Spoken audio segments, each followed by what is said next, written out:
Live from Penn State's campus, this is Nittany Talk. I'm Ashley Mascaro, and in today's episode, we are going to discuss the juiciest celebrity scandals, get to know some of our favorite party songs, and speak with Penn State field hockey athletes Madison and Meghan Reese. Now, let's get to talking.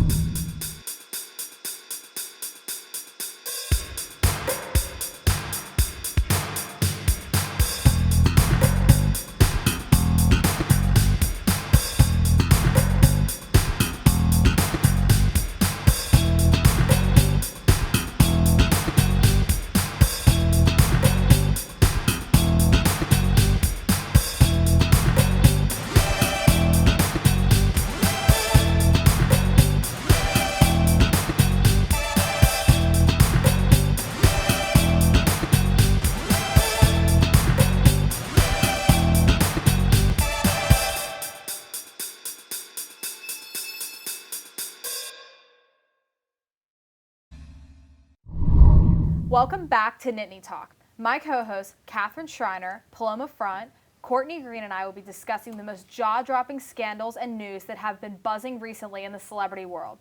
So guys, I want to dive into Leonardo DiCaprio and Gigi Hadid dating rumors. What do we think of that? I think it's great. I mean, Leo is like 47, Gigi's 27. There's a 20-year age gap. It's pretty interesting. I love that though. I'm all for the age gap. I think it's great. I think it doesn't surprise me. He's never been one to be with women his age. Yes. And I also think it's important to remember, like, she is a mom now, which I think does add age to her. Like, she's a lot more mature, I'm sure, than other 27-year-olds her age. So I'm for it. You know, it's older than his last girlfriend. She expired at 25. Oh my God. So just like the rest of them. We're going up in the ranks. Who knows? Maybe the next one she'll be 30, then we'll move to 35. Wow. Like, as he grows, they grow. Yeah. Do you think he's going to date someone else, or do you think he's going to settle down with Gigi? I love Gigi. I do too. I can never see him settling. Yeah. Okay. I know. I can't. It's like one of those people that I'm like, if this man gets married, I will be shocked. I know. I know. It don't really see seems him like that. settling. Well, I know they were seen at the Paris Fashion Week, Yeah. but then 2 weeks earlier they were seen at the New York Fashion Week, and they were cuddling. So They're maybe definitely dating. Maybe this is something. I mean, who knows? It could be more serious. I mean, Right. I don't really know. I mean, especially because Gigi and Zayn, they're a 2-year age gap, and then Gigi and Leo are a 20-year age gap, and maybe she was just like, I need a bigger age gap than that. So I think this Someone could be mature. really good for sure. It's always good to have mature men. I don't know, think. if Leonardo DiCaprio asked me out on a date, I wouldn't really care how old he was. Yeah. I'd just say Accurate. yes. Oh, Yes. same. I would just be like, oh my Like, God. I see where she's coming from, and yeah. Yeah, I know. It's crazy. Well, speaking of other recent dating scandals, I guess. Well, this is ended, but Khloe Kardashian and Tristan This Thompson, is my trigger. they're done. This is my trigger. They are done, which is crazy. Thank goodness. I know. Yeah. How Thank many more goodness. times can somebody screw you over, treat you like a dog, for you to be like, maybe this is the time? And it hurts because I think she's always been my favorite. I think she looks out for people more than anyone else in that family. She's so kind. You know, I rooted for her and Lamar Odom. You know, addiction, everything happened, things went south, which always broke my heart because I know that she always, like, she's been the one that has always consistently said, like, I believe in marriage, I believe in having a family, I believe in a husband and wife and that dynamic. Meanwhile, like, I feel like some of the other sisters maybe weren't about that so much. So it hurts to see that the one person who really wanted that in life keeps getting screwed over. I agree. And she said that she wanted to make sure that she was proud to say to her family that she's engaged. And she told him, I am not excited that I'm engaged to you. I'm not excited to tell my family. And so and she said, I don't want to accept something from someone and give them an opposite impression. And I think that's really, really bold, because a lot of people don't do that. They'll kind of just be like, oh yeah, I mean, I guess it works, and they'll like play around with it. But I think it was really good of her to do that. And I feel bad, especially since they were together in 2018 and then 2019, and then they got back together in 2020 and 21, and both those didn't work out. And then the whole thing with the baby, I mean, that was like, that's insane. They have 2 kids together, That's and like he cheated on her. Part is that, okay, first of all, they had the first kid, whatever, true. Then, you know, they're going for the next kid. He's promised now how many times, like, I'm going to get better, I'm going to get better. Yeah. Now, you know, it's not just like she got pregnant, they used a surrogate. So that's already a huge responsibility you're taking on. And to choose to have a child, you should know, you know, I'm gonna have this child with this person, they're gonna help me raise this kid. For sure. He already knew that the other girl in Houston was having the kid when him and Chloe signed the surrogate. And, you know, people are like making jokes like, oh, she should sue. If there was a way that she could, she should. Because now she's, you know, screwed into having this kid. Like, I'm sure she's very happy. A kid is a blessing, and she has more than enough resources to take care of it. But I'm sure looking back, she probably wouldn't have had it, knowing that at the same time, another woman was pregnant with his child. I know, and he knew that. How do you say I know. On the flip side of that, she like continues to hold her values and everything though. And I think that that's really important. Even though she's gone through all this shit and all these people are like making fun of her, like online, she continues to like say like, I still want to have my family. I like, I understand that it hurts. She has a dream still. Like, she hasn't given up on the dream of one day having a whole family. It just stinks that she has lost so much time on somebody that has played her for so long. And I mean, I just can't imagine like seeing the comments on Instagram that she probably sees. I know. Well, it's so obvious that she really cared about him. Like, that was always something that she wanted to try to make happen. Like, she never gave up on him, and then he just keeps going and doing things like that to her. Yeah. And speaking of more cheating scandals, Oh, boy. Adam Levine and the Try Guys member, like, it's insane. Like, Ned Fulmer, it's crazy. On your like, pregnant wife, Adam. I know. Your Victoria's Secret angel wife. That's who you're cheating on your Chipotle looking bag. You are going to cheat. Do not call him that. There's no much chance left for anybody. I know. If a Victoria's Secret model's getting cheated on, I just thought it was weird that that girl made like the video. Like that video was so stupid. I was like, why would you do that? He wrote this big paragraph. It had to be as big as the table, and it was insane. And I think it's really genuine. Like, I don't think he cheated personally. I think it's pretty ballsy to admit what you did wrong and be like, I made a mistake. And now he's like, I didn't cheat. And you saw him and his wife Beati were at Vegas together, and he looked at her during whenever they sang their hit song Sunday Morning. One of the lyrics is like all I need, and he turned around and looked at her, and he was like, all I need, like kind of like that. And he definitely like that was showing that I love her. I can't. I don't know. Tana Mojo came out and she was like, I'm looking through my DMs and I have unsend from Adam Levine. Yeah. Like, I don't know, if he's hitting all these people up, I kind of feel like there's some sort of pattern there. It's a little weird. He's my longest celebrity crush, and this is me, and he still is, and I love him. Like, I can't talk about this anymore. So next scandal, Tom Brady and Giselle divorce is official. That's a sin. I know. Yeah.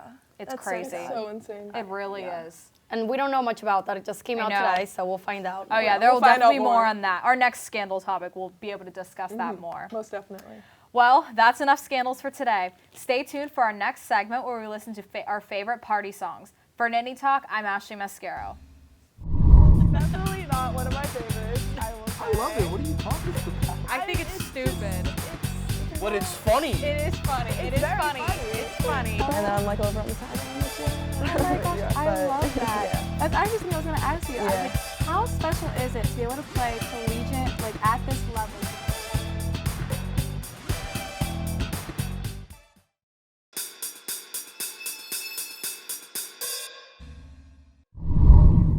Welcome back to Nittany Talk. I'm Ashley Mascaro. After a long week of classes, it's always a fun time to go out and have fun while listening to the songs that get you in the party mood. So, Ethan, what is currently your favorite party song? My favorite party song right now, I gotta go back with a classic song, No Hands by Waka Flocka. It's a great song to get in the party mood. Obviously, it's a little overplayed, but, you know, it sets the mood straight for everyone. Everyone gets hype, you know. Everyone's jumping up and down, especially at frat parties. I know everyone that has been to a frat party has definitely heard this song at least once or twice. So definitely gets the mood going. What is your favorite part? You know, I would probably say, probably Lose Yourself by Eminem, because I love any Eminem song, and I feel like it gets you, really hype, and just, because they're popular, you know? I mean, they're older songs, but they're popular, and they just I feel like it's the only real rap. I don't think any other rap is, real. That is real rap. and I just think it gets you in the party mood. I think Eminem was pretty good. I agree. I don't really listen to much Eminem, so I'm not familiar with that song, but I think from what I've heard from what people have told me, that song was definitely something to get yourself straight for a party, whether it's pre-game or at the scene. So Charlie, what about you guys? You want to go? I'll go. So being from Pittsburgh, Mac Miller kind of has a great hold in our hearts. The Spins is always a song that really gets everyone going. Everyone, you hear it, and everyone is screaming the words at the top of their lungs. What about you? For me, recently, it's been the song El Sonidito. That's that that's that beeping song that they play in the taxi cab in GTA. I don't know what any of those words really? mean that you just said. No. I haven't played GTA in years, so I would not know what that song is. It's the one that goes. Not ringing a bell? I don't think so. It gets me hyped, man. Sounds like a lot of robot noises, if I'm being honest. I agree. I mean, It's like that. it's like that. Yeah. So I got another one, My House by Flo Rida. Okay. Very classic. Oh, yeah. But Flo Rida also gets the job done for people. You want to get hype, party's dying down, throw that song on the aux, the crowd's back in it again. Oh, yeah. Simple as that. I'll go with Flo Rida, too. I love Where Them Girls At by Flo Rida and also a David good song. Guetta and Nicki Minaj. It's all pretty good. I think it's Absolutely. great. Elle, what's another one? Another one I really think that lightens the mood, gets everyone involved, is So Close by Calvin Harris. I think that gets everyone on the floor, agree. finding their friends, and they're really in the mood to do some agree. nice Everyone's dancing looking on the around with like floor. the bug eyes and stuff. Like. Yeah. Yeah. You? Me? Oh, one that would really get people going is you remember Party Rock Anthem? Yes. Oh, my God. Yes. Here's How do you forget Who that doesn't song? remember Yeah. Party Rock Anthem? well, here's where you drop the bomb. That song's over 10 years old, dude. Yeah. It's insane. Yeah. But the older songs are always the better songs. Oh yeah. Always. No, everybody loves throwbacks. Oh, Dude, Right. throwback I know. night. Let's I go. know. Especially like 60s to 90s throwbacks are the best. What's your 60s and 90s throwback song? I have too many to list. Too many to list? All right. It's mainly what I listen to. So. Okay. But yeah. Going back to that song, I have a very vivid memory of scrolling through, my family, we had the shared Apple Music, when it was first iTunes. released, and we all had, it was my parents' playlist. I didn't really know what music was at the time, and I remember finding that song and playing it while we were driving from one of my brother's baseball tournaments, and it was being played, and I remember listening to it, and I was like, oh my gosh, this is so much fun. It is so good. And that's just like another music core memory for me. I remember having my iPod Touch before I had a phone or anything, and that was my first song that I downloaded, and it would always come first in my playlist because I didn't know what shuffle or random was. So that would always be the first song in mine. I don't know about you guys, but my first party song was Gangnam Style. So that was a classic for me. It's definitely not one of my favorites, I will say. I love it. What are you talking about? I think it's stupid. But it's funny. It is funny. It's It is very funny. funny. It's funny, but it is like, it's dumb in a way. Again, 10 years old. That's another one that's 10 years old. I know. Well, another old song, well, not old, but 10 years, so Starships by Nicki Minaj. Oh. How do you, not? That's so good. Great. Love that song. Oh, I agree. It's definitely Party songs fun. are definitely the best. Yeah, I have to agree. Well, that wraps up our songs for today. Stay tuned to our last segment of the day for an interview with field hockey athletes Madison and Meghan Reese. For Nittany Talk, I'm Ashley Mascaro. Oh my gosh, I love that. That's actually something I was going to ask you. I was like, how special is it to be able to play collegiate, at this level with your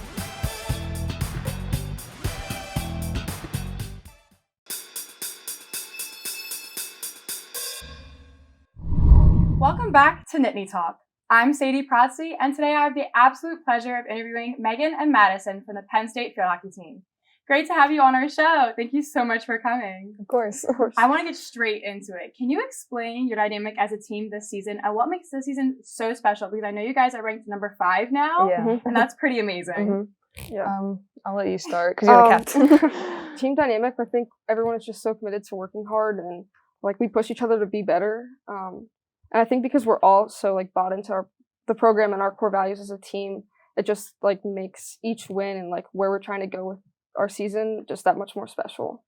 I also feel like we're starting to recognize like our potential, and we're starting to grow our confidence each game that we play. So it's fun when we like have a fun, exciting game like against Northwestern like last weekend, which went into overtime. But I feel like each day in that practice, like we just get closer together and like start to learn how each other play. And it helps too that like last season we only lost 1 starter, so like we've been playing with each other for a while. So we just really came this season to dominate. That's awesome. You guys spoke about potential. So what do you do on the days leading up to game day, especially this Friday against Iowa? How do you prepare? Like, what are the things that you go through? So Tuesdays are normally our like hardest, highest intensity days. So we'll do 11v11, like 3v2 continuous, 8v8 possession, and then it'll slowly like taper down. So on Wednesdays it'll be like medium day, focus on like at the end attacking corners, defensive corners, more like stuff like below the 50, and then Thursdays more just like walk through like everyone, just like we like watch video and scout the other team, kind of just like get everyone on the same page.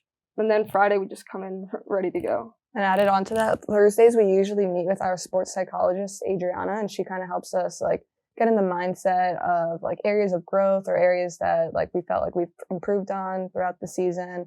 Just kind of highlight that stuff. Awesome. I love that you guys talk to the sports psychologist. That's really neat. That's something I wouldn't even like think of that you guys do. It's really awesome for like our team. Just like coming in and having her like give us the confidence that like we like everything that we've been doing is going to pay off, and like we've prepared well, and just to like take a deep breath when we get out there, and if things are getting crazy, like just like take a deep breath and lean on each other, and like we'll be okay. It's cool that they like recognize that it's not only like a physical aspect. Like if we lose a game, like it might not just be like, oh, like we were out of shape or like something. It's like maybe something breaking down mentally that we needed to like talk out as a team. So I think that's a really important thing that everyone needs to highlight, especially nowadays. Yes. And so speaking of like the mental aspect, do you have any like pregame rituals that you go through, like on the bus ride there or like walking onto home field? Well, we just started this year as a team, like deciding that after like our coaches come in and talk to us, we do like 45 seconds of silence where everyone just kind of gets like in their own mindset. So like some girls say like, oh, they like rather think of like nothing. It's just kind of 45 seconds of silence. Some talk or like think about like how they're going to score a goal or like how they'll perform on the field.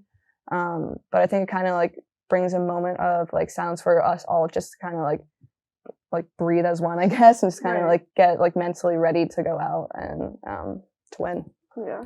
I think we have like a few like team things that we do. Like we'll huddle up in the locker room, and then like in home, when we have our home games, there's a victory sign right outside of like the locker room door, and like we'll like walk through that and hit that. And then like we'll have like cheers that we'll say throughout the warm up.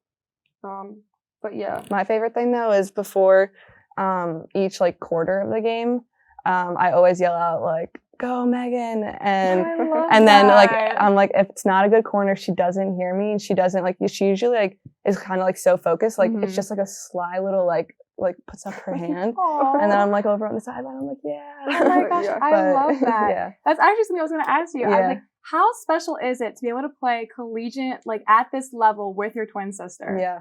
I love it. I mean, there's some days where she kind of like, I'm like we're playing the same side, so she's left mid, I'm left back. Oh. So yeah, if I like make a bad pass and she gets on me, I'm kind of like, okay, like I'm ready to like fight you right now. But like I love it. No, yeah, and like we were so close just growing up, and like when we started our recruiting, it was just we didn't want to go. Like we wanted to go to the same place, and like we made sure that coaches knew that from the start. Like we were a package deal, basically. That's amazing. That's something special. I feel like not everyone sees in sports, and to have it here at Penn State is really cool. Yeah. And like Char, she was just really understanding of that, and like she really understands family and the importance of family. So when we told her that that's what we wanted, she was really receptive of that. And some of the other like coaches didn't really quite understand that, which is just like another reason why Penn State was a great choice for both of us. Yeah. Speaking of choosing Penn State, how long have you guys been playing, and what made you decide to come here? Besides the family aspect, obviously, which is so important.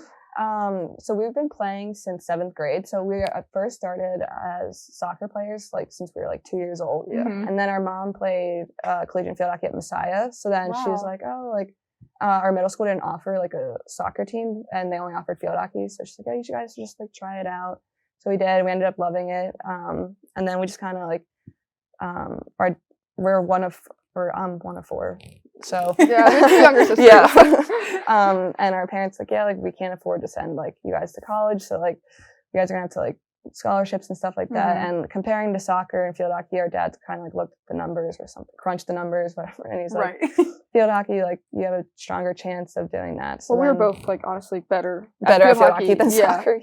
Yeah. So, but yeah, I can definitely relate to like having a sport that you're better at. I played field hockey all the way up. I know, I'm so jealous of you guys. It's amazing. But I played field hockey and I like didn't do soccer because field hockey was my thing at middle school and it wasn't a thing, like it wasn't a huge soccer thing. So it's definitely interesting to have like relatable stories. I think field hockey is definitely a growing sport in middle school.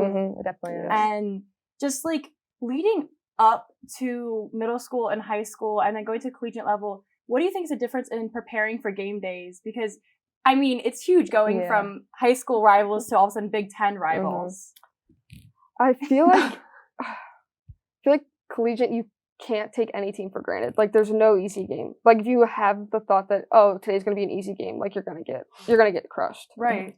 Just because everyone is so good and everyone trains like so hard to win games. And I think it's just different because like you have the sports science aspect, so they get to look at like your numbers and your data, and they have that like evidence to kind of design how like our practice plans are going to be shaped and how we can prepare better from like recovery aspects or like nutrition to be like the best team. Yeah, it's kind of just like the intensity I feel like about it all. Like definitely. Like I remember in middle school, like we would have like spirit days on game days where you would like wear a tie to school or something, and it just tried to like make it like feel like more fun and stuff. And like not that obviously it's not fun, like it is fun, otherwise we wouldn't be here. But it's just like more of like okay, I'm playing like Iowa this week, like rather than like I don't know, like a middle school team, like a big middle school rival. Yeah. And so, do you guys have any like favorite memories from playing collegiate level, or any like fun games that you really like stick in your head? My favorite would be last year against Michigan. It was our senior night, I want to say, and it was a night game, and it was raining, so it made it like so much more intense. And I think we took it. We were down by 1, I want to say, and then took it to overtime. And then won in overtime. Yeah, it was just a very exciting game. And like we played great. And then going like that was the end of our regular season. So that energy like was nice taking it into postseason. Right. Yeah. That's probably one of my favorite memories too. But also I think it was sophomore year. We had a rough start to this at the beginning of the season because we had just lost like 10 seniors. Oh my gosh. So we had a slow start. Started 0-7. It was a little bit rocky, but we kind of like shocked everybody. The Big Ten tournament was at Penn State. We played Michigan the first round. I think we won 3-2 or 2-1 in regular time, and then we beat Maryland. I think that one was 1-0 maybe. I don't know, but then we made it to the final. Unfortunately, lost that, but like just in like overtime though. So we were close. We were really close. Yeah, it was. Like starting 0-7 and then like going to the Big Ten final, like that just shows like that's how huge. Yeah, it was. So that was just like a really exciting memory for me and like core memory. But so do you have any advice for people that may be watching that are probably in high school, or any advice to people that want to get involved but can't play?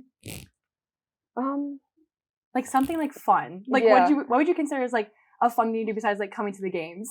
I would say going to the clinics or like the camps that college coaches like hold and stuff, because one, you're like being coached by them, so you kind of get to experience how their coaching style is. And then you're also surrounded by like college players, so you can ask them questions on like how their personal like recruiting experience was, or like what they did, or how they liked the school type of thing. Yeah, definitely as like a player playing field hockey who's like considering maybe playing collegiate level. Like when you come to clinics or go to clinics, like talk to the players, because we actually like want to talk to you and engage with you and give you feedback if we can. But if it looks like you don't want to be there, then like I don't like it's like hard to give you like constructive feedback or like really engage with you about how the recruiting process works. Right. Yeah. Thank you so much. That was amazing. I'm so glad I got like the inside scoop.